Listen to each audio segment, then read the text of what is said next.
ಮನು ಕುಲವೇ ತಲೆಬಾಗುವಂತಹ ಸುದ್ದಿಯಾಗಿತ್ತು. ಬೆಳಗಾವಿಯಲ್ಲಿ ನಡೆದಂತಹ ಸುದ್ದಿ, ಮಹಿಳೆಯನ್ನ ವಿವಸ್ತ್ರಗೊಳಿಸಿ ಹಲ್ಲೆ ಮಾಡಲಾಗಿತ್ತು.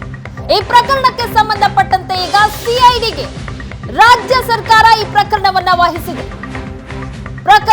ಸಿಐಡಿಗೆ ರಾಜ್ಯ ಸರ್ಕಾರ ವಹಿಸಿದೆ. ಬೆಳಗಾವಿಗೆ ಆಗಮಿಸಿದ ಸಿಐಡಿ ಡಿಐಜಿ ಸುಧೀರ್ ಕುಮಾರ್ ರೆಡ್ಡಿ.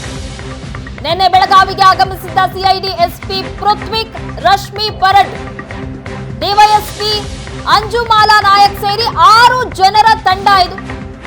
ಸಂತ್ರಸ್ತೆ ಕುಟುಂಬಸ್ಥರಿಂದ ಮಾಹಿತಿಯನ್ನ ಸಿಐಡಿ ತಂಡ ಪಡೆದುಕೊಳ್ತಾ ಇದೆ.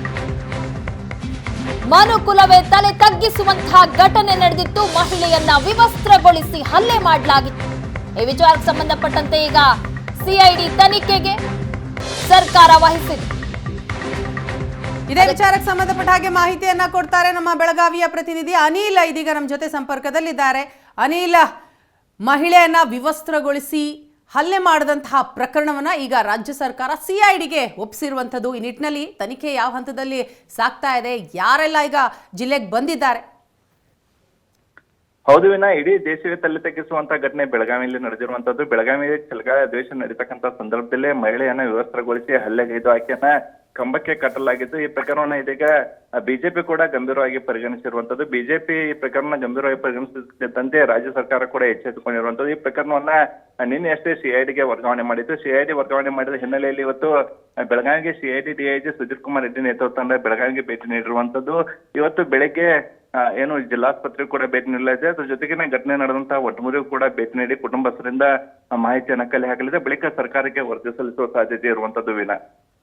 ಎಸ್ ಅನಿಲ್, ಈಗ ಅಧಿಕಾರಿಗಳೇನು ಬಂದಿದ್ದಾರೆ, ನಿನ್ನೆನೂ ಕೂಡ ಸಾಕಷ್ಟು ಜನ ಅಧಿಕಾರಿಗಳು ಬಂದಿದ್ರು, ಸಂತ್ರಸ್ತೆಯ ಕುಟುಂಬದವರನ್ನ ಮಾತನಾಡಿಸಿದ್ರು, ಮಾಹಿತಿಯನ್ನ ಪಡೆದಿದ್ರು. ಸೊ ಏನೆಲ್ಲ ಇನ್ಫಾರ್ಮೇಶನ್ ಅವರಿಗೆ ಸಿಕ್ಕಿದೆ? ಜೊತೆಗೆ ಇಲ್ಲಿಯವರೆಗೂ ಆದಂತಹ ತನಿಖೆ ಅದರ ಬಗ್ಗೆ ಏನು ಹೇಳ್ತಾರೆ ಸಿಐಡಿ ಅಧಿಕಾರಿಗಳು ಅಂತ? ಈಗಾಗಲೇ 13 ಜನರ ವಿರುದ್ಧ ಪ್ರಕರಣ ಕೂಡ ದಾಖಲಾಗಿರುವಂತದ್ದು ವಿನಾ. ಹೀಗಾಗಿ ಈ ಪ್ರಕರಣಕ್ಕೆ ಸಂಬಂಧಪಟ್ಟಂಗೆ ಈಗ 11 ಜನರ ಆರೋಪಿಗಳನ್ನ ಏನು ಕಾಕತಿ ಪೊಲೀಸರು ಬಂಧಿಸಿರುವಂತದ್ದು.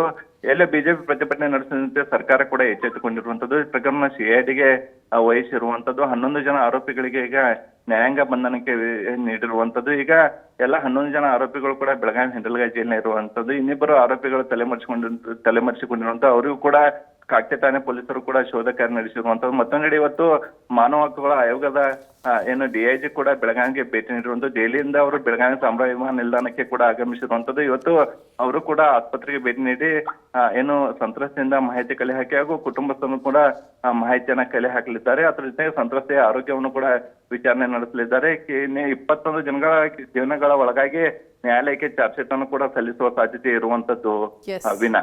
ಥ್ಯಾಂಕ್ ಯು ಅನಿಲ್ ತಮ್ಮ ಮಾಹಿತಿಗಾಗಿ.